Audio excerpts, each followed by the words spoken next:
Hello everyone, welcome to another episode of To The Point. Today's topic of discussion is Humanitarian Pause and Ceasefire.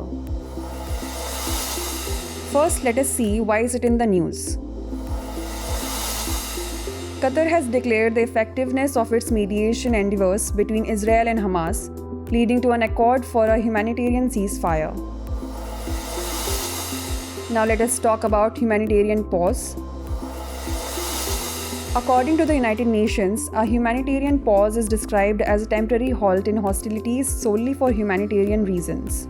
These pauses typically have a specified duration and are confined to specific regions where humanitarian efforts are said to take place.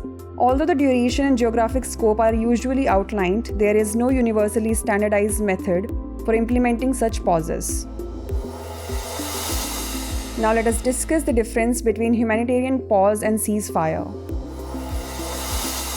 In contrast to ceasefire, humanitarian pauses offer brief and temporary halts in fighting, with agreement typically coming from only one side of the conflict.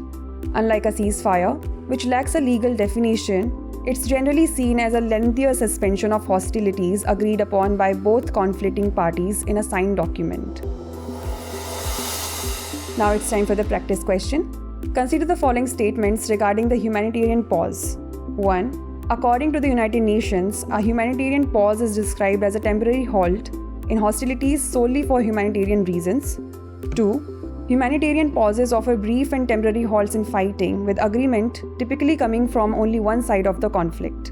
Which of the statements given above is or are correct? 1 only, 2 only, both 1 and 2, or neither 1 nor 2? Send the answer to this question in the comment section. Stay tuned for the next episode. Thanks for watching.